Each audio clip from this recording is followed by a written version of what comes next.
Good morning all of you. आज का अपना टॉपिक है प्राथमिक उपचार, first aid. Health and physical and yoga education का ये 6 टॉपिक है।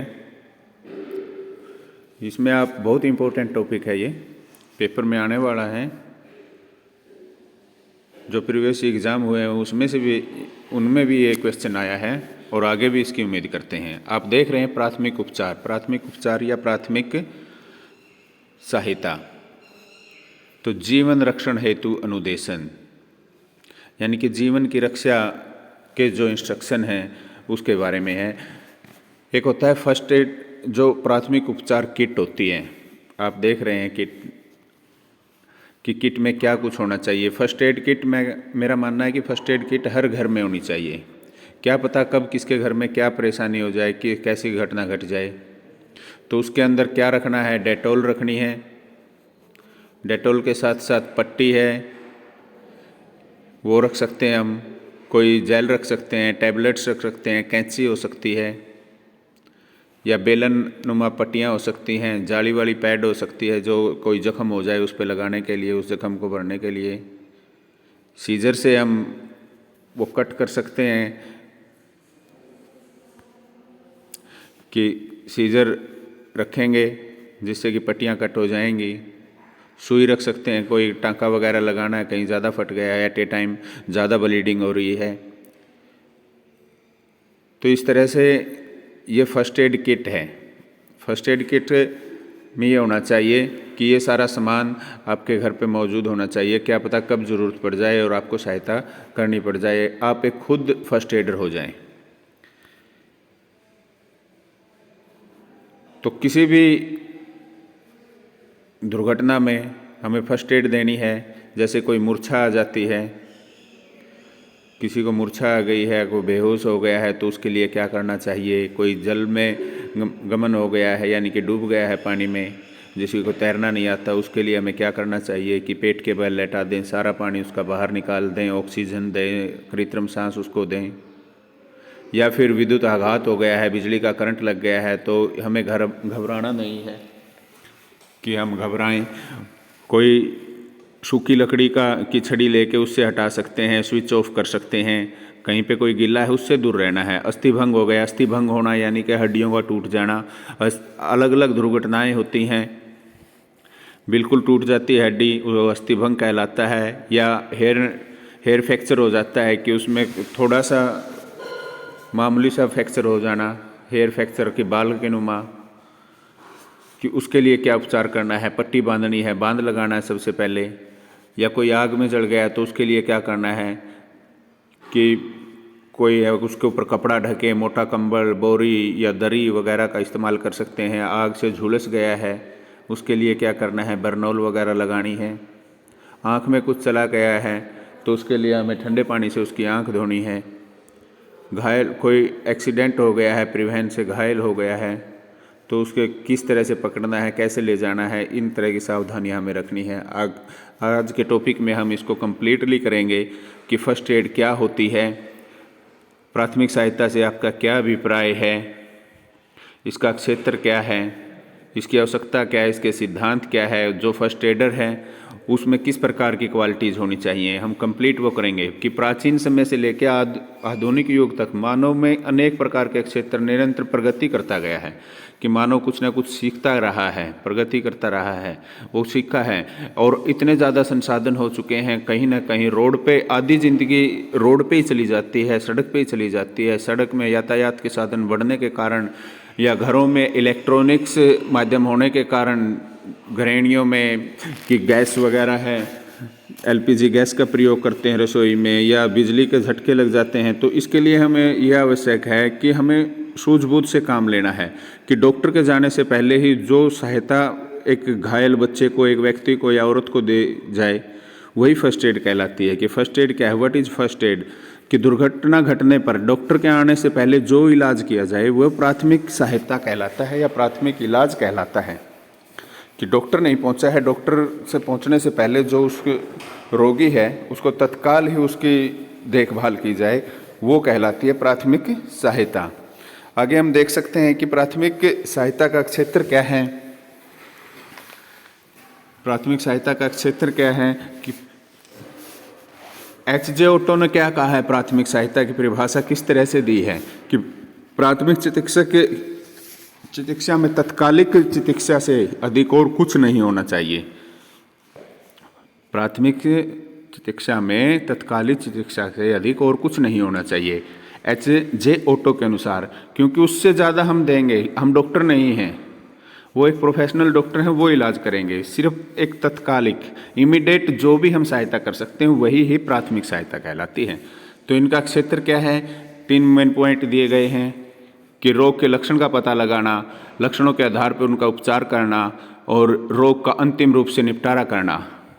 कि हमें सबसे पहले तो ये देखना है कि जो रोगी हुआ है वो उसको कौन सा ऐसा उसके लक्षण का पता, लक्षण देख के उसका व्यवहार देख के ये पता लगाना है कि इसको क्या हुआ है। इसको बिजली का करंट लग गया है या इसने सांप को काट लिया है, कहीं पे कोई सूजन आई हुई है या कहीं से कोई खून निकल रहा है, गर्दन टेढ़ी मेढ़ी हो गई है, तो उसके आधार पे उस रोग का पता लगाना है। फिर उसका क्या करेंगे, यदि हमें लक्षणों का पता लग गया है तो फिर हम उसको उपचार कर सकते हैं। उसके एकदम से हड़बड़ाना नहीं है, ये देखना है कि कैसा रोग हो गया है उसका, फिर हमें उसी के आधार पे उपचार करना होगा। फिर उस रोग का निपटारा करना होगा कि रोग का अंतिम रूप से क्या करना है कि निपटारा करना है। आवश्यक यह है कि रोगी को तुरंत अस्पताल पहुंचाया जाए, उसका उचित इलाज करवाया जाए, उसके माता पिता व उसके रिश्तेदार घर वालों को सूचना दी जाए ताकि वो समय पर उसकी देखभाल कर सकें। आगे फिर प्राथमिक सहायता के सिद्धांत क्या हैं। प्राथमिक जो प्रिंसिपल ऑफ फर्स्ट एड कि इसके क्या सिद्धांत हैं कि डॉक्टर की जगह न लें आप क्या हैं, एक सहायक हैं, न कि एक डॉक्टर हैं। आप प्राथमिक सहायक हैं, आप डॉक्टर नहीं हैं, तो इसलिए आप एक सहायक बन के रहें, स्थिति को ज़्यादा नहीं बिगाड़ें, बस उसको कंट्रोल में बना के रखें। जब तक आप डॉक्टरी सेवाएं उपलब्ध नहीं करवा सकते उसको, तब तक आप अपनी सेवाएं उनको देते रहें। फिर चोट के कारण का निवारण करना है कि चोट कैसे लगी है। हमें ये देखना है कि जल्दबाजी में ये नहीं है कि खुद चोट लग जाए, एक्सीडेंट हो गया है, एकदम से नहीं दौड़ के जाना है। रोड पे इधर उधर दाएं बाएं देखेंगे, फिर जाके एक्सीडेंट हुआ है जिनका उनको उठाएंगे। ये नहीं कि उसको बचाने के चक्कर में खुद भी रोग हो जाएं, खुद को भी दुर्घटनाग्रस्त हो जाएं। तो चोट के कारणों का पता लगाएं और उन कारणों को दूर करने का काम करें ताकि मरीज को अलग कर सकें और उसे प्राथमिक उपचार दे सकें। भीड़ को दूर रखना चाहिए। ज़्यादातर ये होता है कि कोई एक्सीडेंट हो जाता है या कोई रोगी एकदम से कोई गिर जाता है व्यक्ति, तो भीड़ इकट्ठी हो जाती है। भीड़ को दूर करना है, यानी कि उसको प्रॉपर हवा मिलनी चाहिए, ऑक्सीजन मिलनी चाहिए। वो घबराए ना, भीड़ को देख के वो ये ना समझे कि ज़्यादा स्थिति खराब हो गई है। उसको धैर्य बना के रखें। रक्त को रोकना, कहीं पे ब्लीडिंग हो रही है तो उस ब्लीडिंग को रोकना है, टू स्टॉप ब्लीडिंग, कि जब तक वो नहीं रुकेगी तो हृदय तो काम करता रहेगा, हृदय तो काम करता रहेगा और ज़्यादा खून निकलता रहेगा, तो उसके ऊपर हमें बांध लगाना है, रक्त संचार की गति को कुछ धीमा कर सकें। अब प्राथमिक सहायता में ABC का ज्ञान आपको होना चाहिए। ABC की क्या होता है, यू नो अबाउट ABC।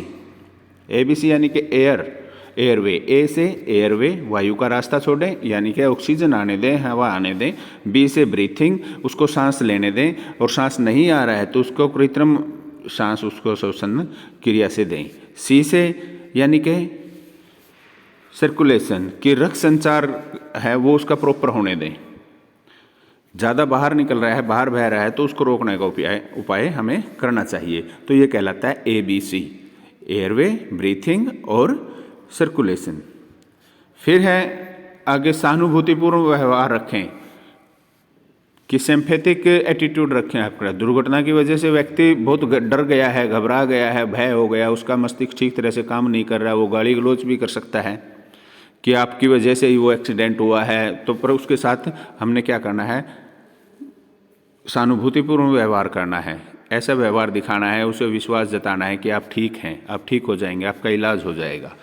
रोगी को विश्राम दिया जाए, आराम करवाया जाए, रेस्ट करवाया जाए, कि उसको व्यर्थ के प्रश्न उससे न पूछें, उसकी गलतियां न निकालें, उसको आराम करवाएं, प्रॉपर उसको रेस्ट दें। चेतना का निर्धारण करें, उसके के लिए कॉन्शियस रखें, लेवल ऑफ कॉन्शियसनेस, कि रोगी की सहायता इस दिशा में करें कि निरीक्षण करने के बाद उसकी सही चेतना यानी कि दिमाग सही तरह से उसका काम करे। अचेतन व्यक्ति को तरल पदार्थ न दें। यदि वो मूर्छित हो गया है, उसको कोई सुध बुध नहीं है, उसका होश में नहीं है, तो उसको आप कुछ भी न पिलाएं। ऐसी स्थिति का अवलोकन करें कि सांस लेने की दर और गहराई माप लें, नाड़ी की गति को ठीक से देख लें, रोगी के चेहरे का रंग, उसके शरीर का तापमान, कान, मुंह, नाक आदि में देख लें कहीं से कोई ब्लीडिंग तो नहीं हो रही है। रोगी के घर वालों को तुरंत सूचना कर दें, इनकी information immediately to the parents. तुरंत परिवहन का साधन की व्यवस्था करें ताकि उसको एक डॉक्टर के पास ले जाया जाए। To arrange a vehicle. सामान्य बुद्धि का प्रयोग करें। ज़्यादा आप डॉक्टर बनने की कोशिश न करें। आप एक सहायक हैं, सहायक सामग्री के रूप को ध्यान में रखते हुए वो काम करें। फिर है प्राथमिक जो सहायक है, उसमें किस प्रकार की क्वालिटीज़ होनी चाहिए। जो फर्स्ट एडर है वो क्या क्वालिटीज़ होनी चाहिए, उसकी नीड और इम्पोर्टेंस क्या है फर्स्ट एड की, कि वो एक्सपर्ट होना चाहिए, कि जो भी फर्स्ट एडर है वो एक्सपर्ट होना चाहिए। इस बात को उसको ध्यान रखना चाहिए कि वो कुशल है, काम करने में निपुण है, उसमें इस तरह की स्किल है। सहानुभूतिपूर्ण व्यवहार रखना चाहिए। सिम्पैथेटिक एटीट्यूड उसको के अंदर होना चाहिए। शांत और धैर्यवान उसको होना चाहिए। क्लेम होना चाहिए। ये नहीं है कि वो हड़बड़ा जाए। जो सहायता दे रहा है फर्स्ट एडर ही अगर हड़बड़ा जाएगा या शांत हो जाएगा, उसकी बुद्धि ठीक तरह से काम नहीं करेगी, तो वो कंट्रोल नहीं कर पाएगा सिचुएशन पे। आत्मविश्वासी होना चाहिए। सेल्फ कॉन्फिडेंस उसके अंदर होना चाहिए कि वो जो भी सहायता कर रहा है रोगी की वो सही कर रहा है, कि तुरंत उचित निर्णय लेने वाला, इमीडिएट डिसीजन लेने वाला मेकर होना चाहिए।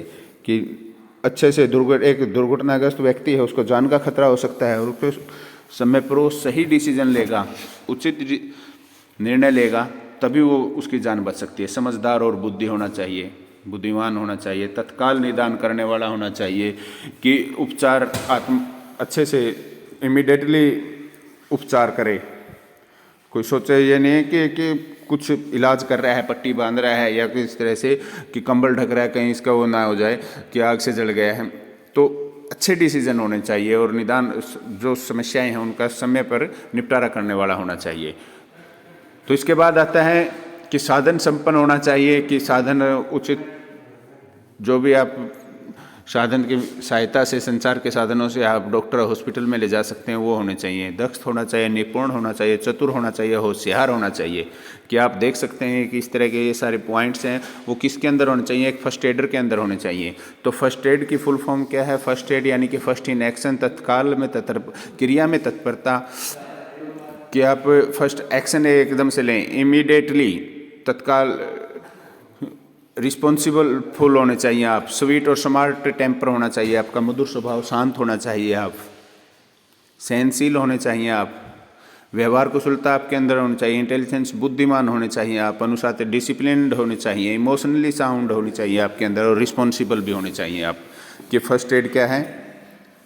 ये है first in action, immediate, responsible, resourceful, sweet, smart. कि इस तरह से आप फर्स्ट एड की पूरी फुल फॉर्म लिख सकते हैं। और इसकी जो फर्स्ट एड की फुल फॉर्म है उसी के अंदर सारे फर्स्ट एड की क्वालिटीज आ जाती हैं, फर्स्ट एडर की क्वालिटी आ जाती हैं। तो इसी के साथ आज का टॉपिक कंप्लीट हुआ। आज का टॉपिक था फर्स्ट एड। फर्स्ट एड क्या है और फर्स्ट एडर की क्वालिटीज़ क्या हैं, उसके क्षेत्र क्या है। बहुत ही अच्छा टॉपिक था। आशा है आपको अच्छा लगा होगा। धन्यवाद।